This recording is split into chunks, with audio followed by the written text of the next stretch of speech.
경례! 안녕하세요. 안녕하세요. 네, 정월 스터디 오늘도 저희들의 신앙을 함께 공부하는 신앙을 위해서 공부하기 위해서 미래문화연구원의 이대원 목사님 나오셨습니다. 네, 반갑습니다. 반갑습니다. 네, 한 주간 잘 지내셨죠? 네, 좀 덥습니다.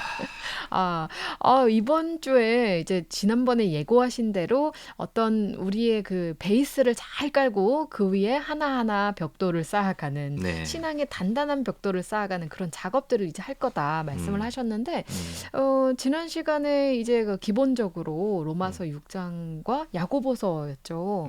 이야기를 나누면서 저희의 생각을 좀 확장해보자라고 말씀을 해주셨습니다. 사실 이번 시간에도 재미없다라고 예고는 하셨는데 네. 오늘도 어떤 이야기를 나눠주실지. 사실 제가 말씀은 재미없다고 말씀드렸지만 왜냐하면 여러분들이 익숙하지 않은 말들, 용어들을 사용할 것이기 때문에 재미가 없을 수도 있어요. 그런데 이거를 이해하는 게 굉장히 중요하고 우리가 지난 한 14주 정도에 창세기 1장부터 3장, 그다음 로마서 6장을 기초로 해가지고 기독교 신앙의 가장 기본적인 토대에 대해서 계속 설명을 해왔잖아요. 네. 반복도 했고 숙제도 내드리고 하면서 했는데 사실 여러분들이 그걸 잘 어느 정도 이해를 하셨으면 오늘 할 얘기들은 그 위에 쌓는 것이기 때문에 사실 어렵지 않아요.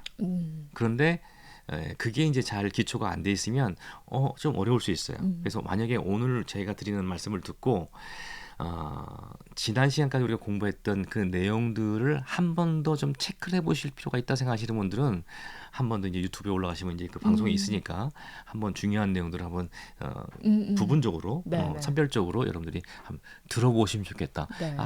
하나당 20분이 넘는 근데 그렇게 다 들으면 얼마나 힘들어요. 물론 그렇겠죠. 그런데 여러분들이 뭘 하나 하려면 그 정도 시간 투자 안 하고서는 얻을 수 있는 게 세상에 어디 있어요. 맞아요. 그러니까 부탁드리는 거니까 꼭 해주시기 바랍니다. 네. 목사님 말씀 들으니까 그렇구나라고 생각하게 됐어요. 저희가 한 14주, 10몇 주간 동안 창세기 이제 성경의 어떤 우리 베이스를 놓고 베이스를 잘 도닥도닥 이렇게 만들었다면 이제 그 다음에는 그 어떤 다른 문제들로 나아갈 수 있는 도구들을 우리가 지금 배우는 거네요. 그 어떤 베이스, 렌즈랄까요, 허브랄까요, 그런 것들을 우리가 오늘 이 시간을 통해서 또 다져가면은 와, 이제 그럼 자유롭게 그 여러 것들을 이 렌즈를 통해서 바라볼 수 있겠네요.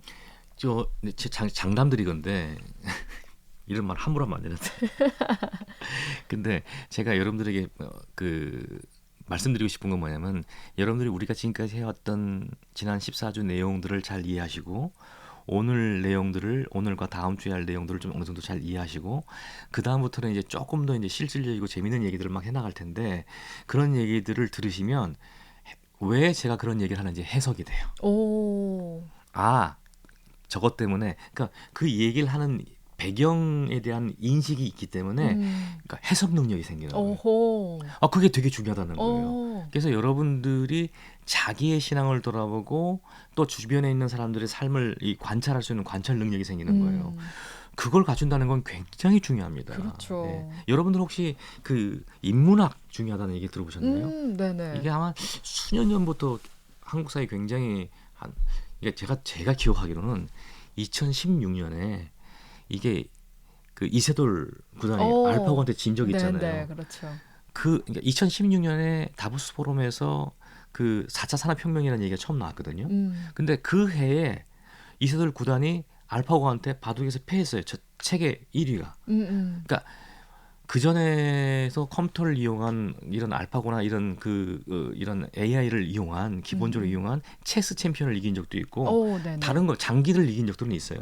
근데 바둑은 수가 수백만 수에 해당되고 뭐 거의 하늘의 별보다 더 많은 수를 사용한 거기 때문에 도저히 컴퓨터가 할 수 있는 영역이 아니라고 생각했거든요. 네. 근데 이세돌 구단이 참패한 거예요. 그러니까 이세돌 구단이 그때 1승했거든요. 근데 그 이후로 단 한 번도 AI에게 사람이 바둑을 이긴 적이 없습니다. 네. 사실은 2017년인가 그때 중국에 또 리커창인가 뭐 1등이 있어요. 그 이세돌이 졌다고 나는 다 이길 수 있어 좀 젊어요. 다 이길 수 있어 하다가 완전히 참패했죠. 그리고 음. 울면서 나갔다고 얘기가 있어요. 네. 사실 제가 알기로 그 이전에도 이미 그 한 십몇 년 전에도 딥블루라고 이렇게 이긴 맞아요. 사건도 네. 있었고 그 딥블루가 체스 챔피언이 이기는 거예요. 그게 네네, 딥블루예요. 맞아요. 근데 제가 알고 있기론 이런 AI가 그 전까지는 발달이 덜 됐기 때문에 이세돌 구단과 이게 대결이 있을 때 우습게 생각했다고 저는 들었거든요. 맞아요. 이제 감히 AI가 과연 이길 수 있나 했는데 그 사이에 어마어마한 발전을 이뤘기 때문에 근데 그렇게 여러분들 그거 됐다고. 아세요? 그 2016년에 이세돌을 이겼던 AI는 지금의 발달된 AI에 비하면 아, 세 발의 피도 안 됩니다. 그새 또 몇 배의 발전을 어마어마해요. 이뤘죠. 몇 배가 아니라 음, 상상하지 못할 정도로. 이게 지금은 여러분들 우리가 이제 그 생성형 AI들이라고 그러죠. 그래서 여러분들 뭐 챗 GPT 오, 이게 네네. 이제 생성형 AI들이거든요.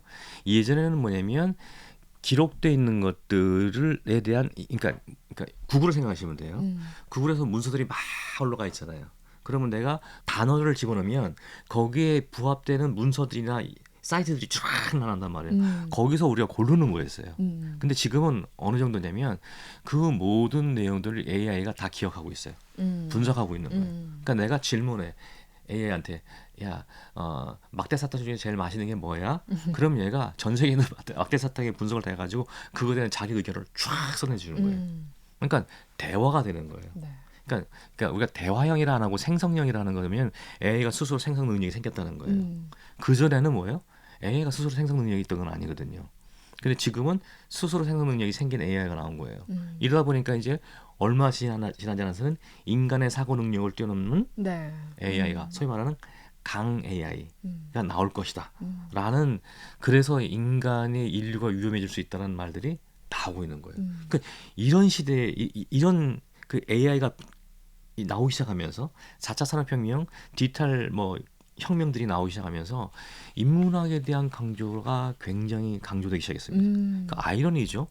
기술이 발달되는데 왜 인문학이 강조될까요?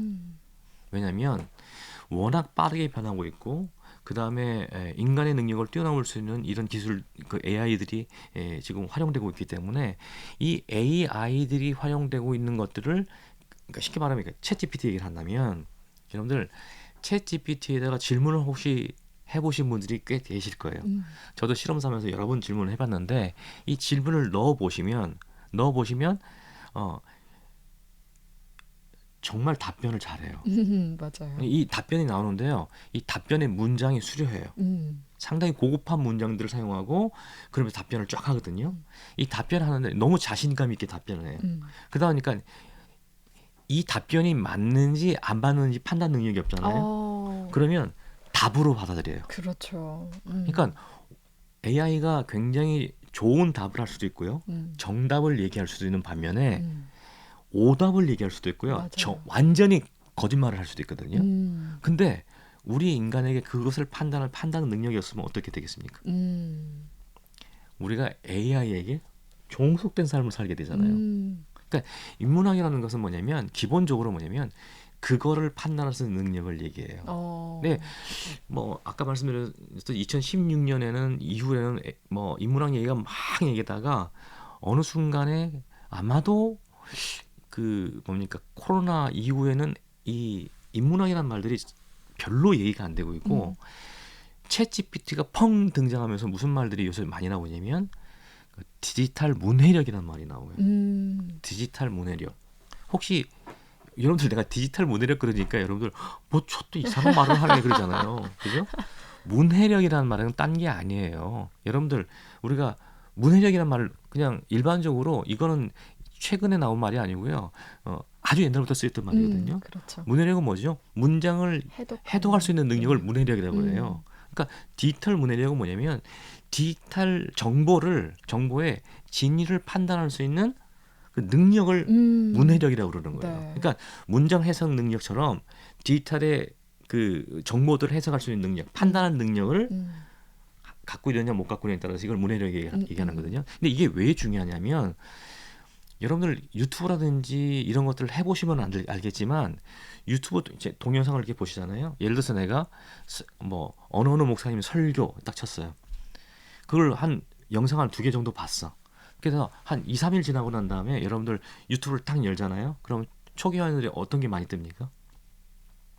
그 갑자기 관련된 것들이 관련된 맞아요. 영상들이 막 떠요. 오. 이거는 AI가 작동하는 지금 그렇게 그 알고리즘이 이렇게 짜여 있는 거예요. 그래서 내가 관심 갖는 것들을 관련된 것들을 주르륵 다 나열되게 돼 있어요. 그게 알고리즘이거든요.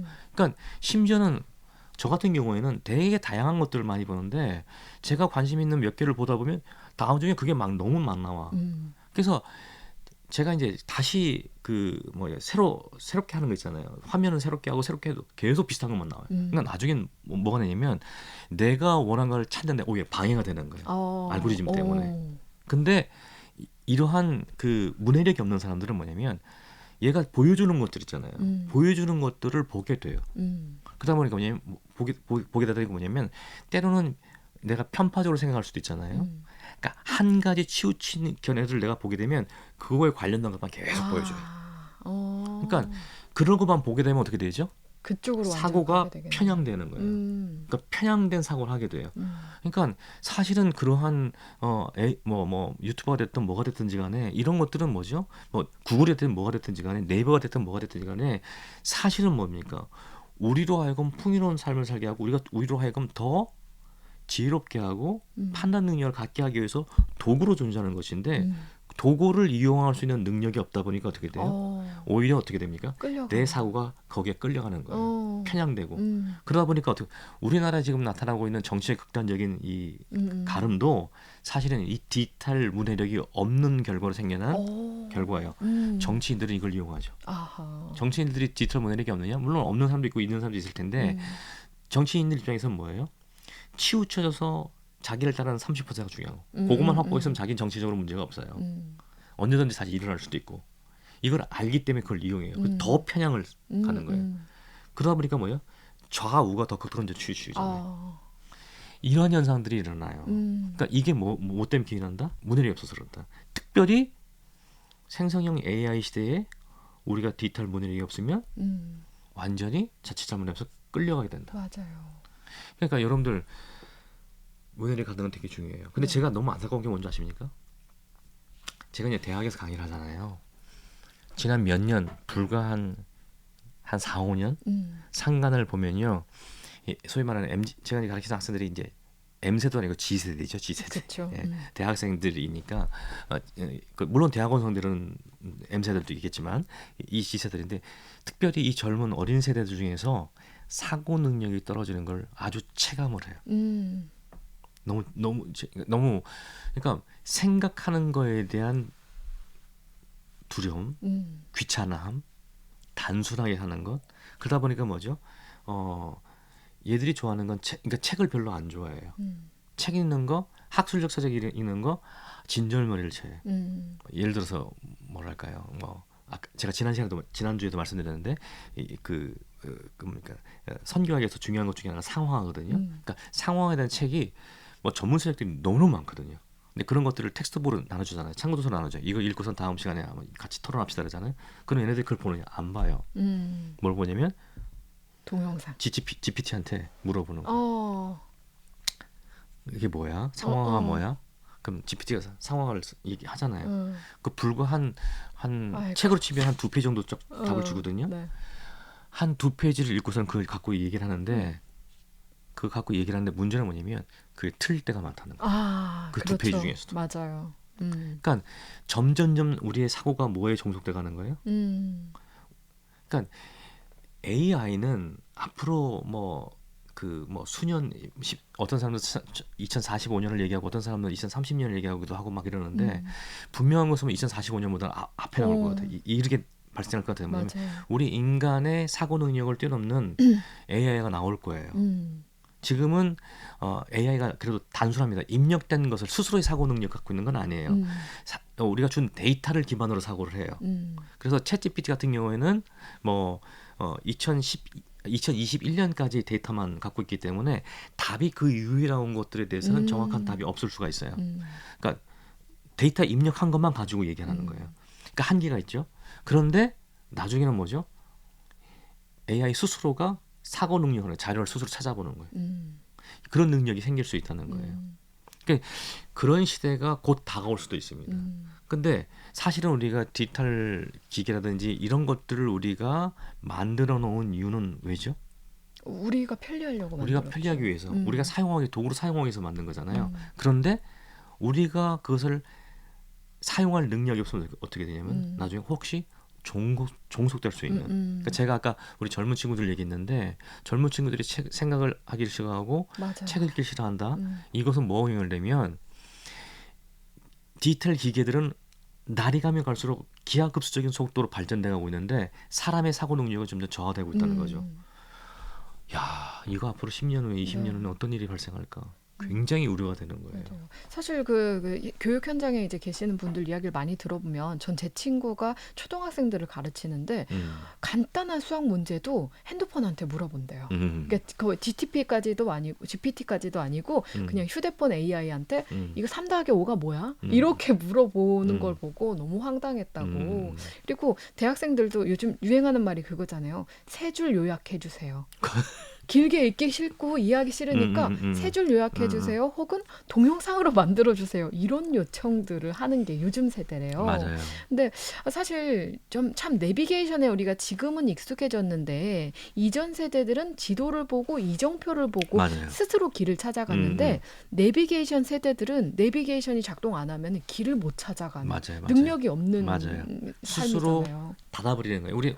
우리 두뇌 안에는 그 시냅시스라는 게 있거든요. 뉴런은 이제 뉴런과 뉴런을 연결시키는 게 시냅스인데 이것이 복잡하게 연결될 수 있는 능력이 생기면 생길수록 우리의 두뇌가 발달하고 좋아지는 거거든요.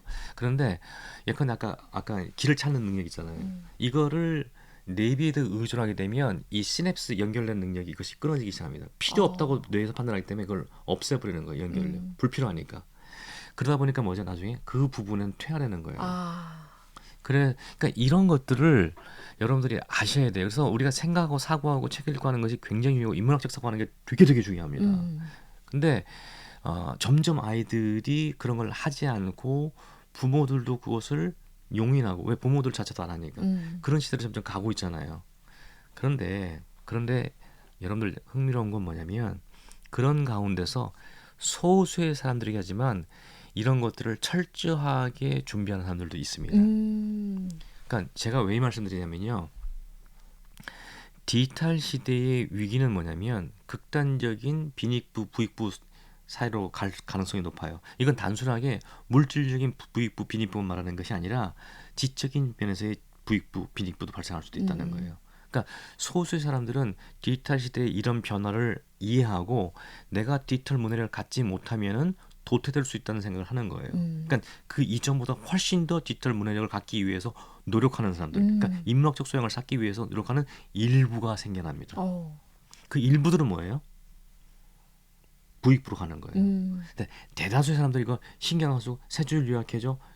대학원을 다니고 있는데 박사과정을 하고 있는데도 세 줄 요약해줘. 동영상 만들어줘. 이러고 있는 세상이 된다면 그 사람들은 극단적인 빈익부 세력으로 가게 되는 거예요. 그리고 이러한 지적인 면에서의 빈익부와 부익부는 뭐로 가냐면요. 사실상 뭐냐면 물질적인 면에서의 이온화하고도 사실상 연결될 가능성이 굉장히 높다는 거예요. 그렇죠. 그러니까 여러분들이 이런 생각을 하신다면 인문학이 우리 세대에 얼마나 중요하다는 것을 사실은 이해하셔야 된다는 거예요. 사실은 저희 연구원이 세워진 지 이제 4년 좀 넘었는데 연구원이 시작될 때부터 우리가 뭐냐면 인문학의 중요성을 강조했어요. 저는 디지털에 대한 연구를 계속하는 사람이고 그 문화를 연구하는 사람이기 때문에 이 변화를 늘 읽으려고 노력하는 사람이기 때문에 이 시대에 있어서는 인문학적 성향의 중요성은 너무나 중요한 걸 알고 있었거든요. 그래서 그걸 강조한 건데 근데 저희 연구원이 말하는 인문학은요.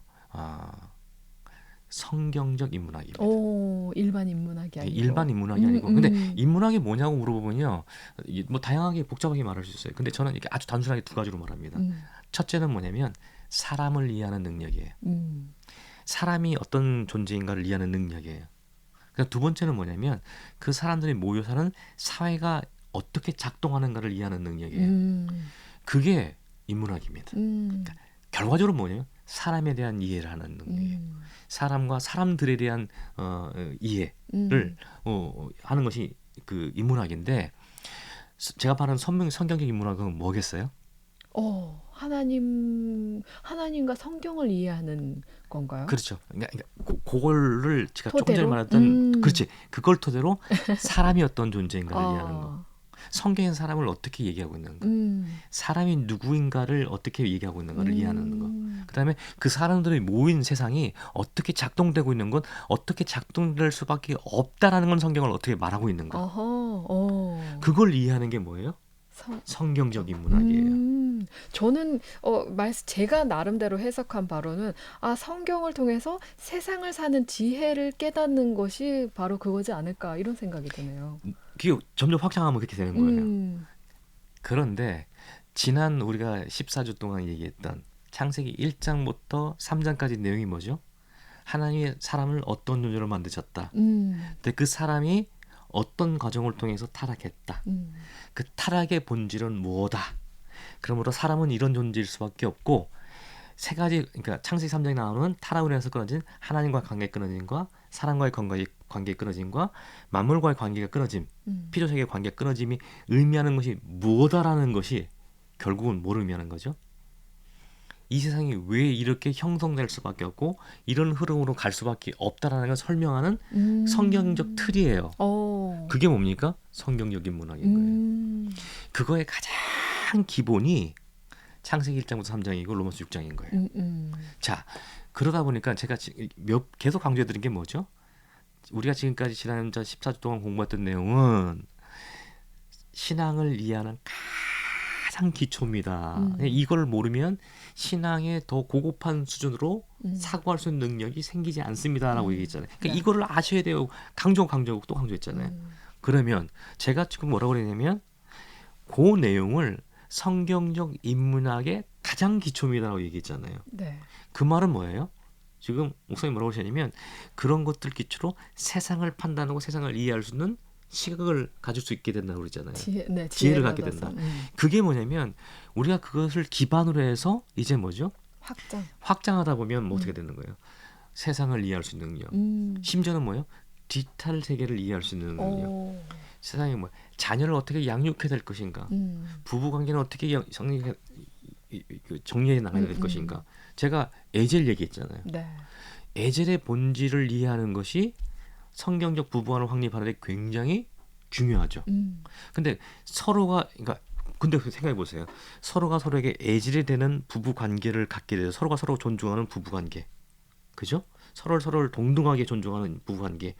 그런 걸 통해서 그 관점을 가지고 자녀들을 양육하고 그 관점을 가지고 세상을 바라보는 그 가정이 되는 것. 이렇게 되는 것이 뭐가 됩니까? 남녀 관계가 혼란스러워지고 가정 관계가 혼란스러운 세상에 뭐가 되는 거예요? 대안이 되는 거잖아요. 교회가 이런 대안을 제시하지 못하는 상황에서 뭐만 하고 있어요? 세상을 정죄만 하고 있잖아요. 자기들도 못하고 있으면서 세상만 정죄하고 있잖아요. 그러니까 세상은 뭐예요? 니들은 가짜가 되는 거예요. 니들은 폭력 행위에 불과하다고 볼 수밖에 없는 거예요.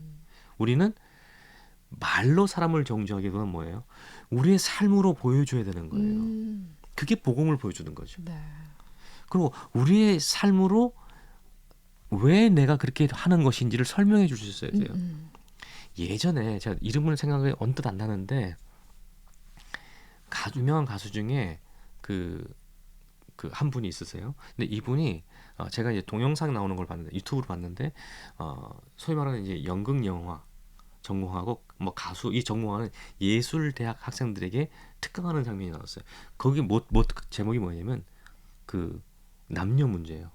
남녀 뭐 성관계하고 이런 문제에 대한 특강을 이 친구는 신앙이 아주 공고한 친구예요. 근데 그런 얘기를 하지 않고 뭘 얘기하냐면 내가 지금 내 성적인 욕구를 풀기 위해서 내 여자친구를에게 요구하고 남자친구 요구하고 그래서 하지 않는다고 불만 갖고 그래서 이 사람 만났다 저 사람 만났다 하는 그것이 과연 내가 상대방을 배려하고 존중하는 행위일까?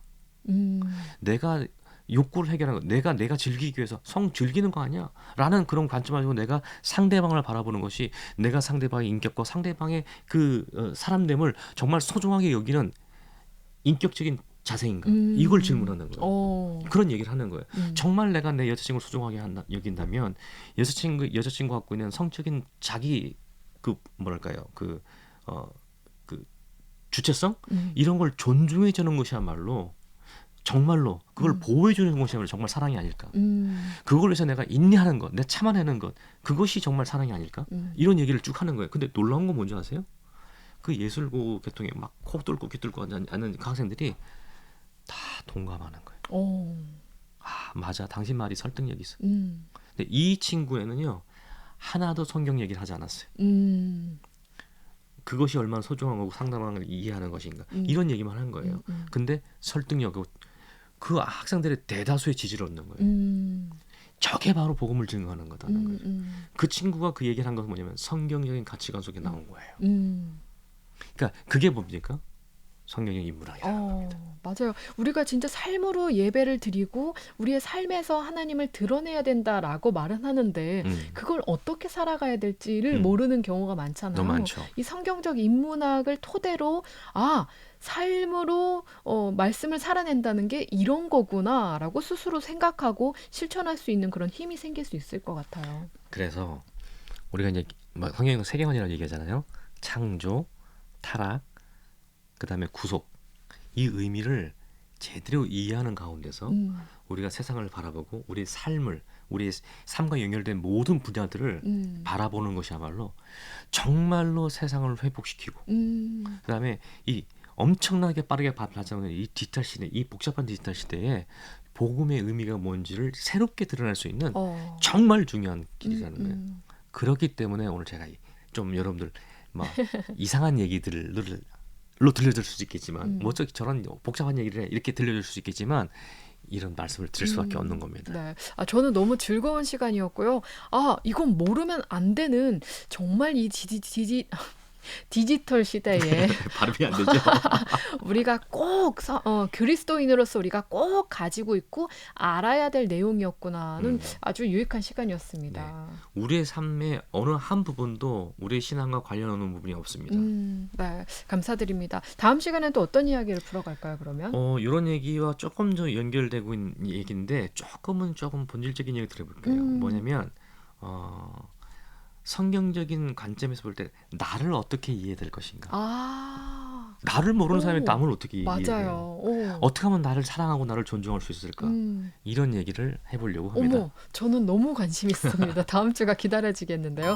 그러면 마침 종소리가 벌써 들리고 있네요. 그럼 저희 인사 나누고 다음 주에 또 기대하도록 하겠습니다. 네. 오늘 함께해 주셔서 감사합니다. 네, 고맙습니다. 네, 지금까지 미래문화연구원의 이대원 원장님과 함께했습니다.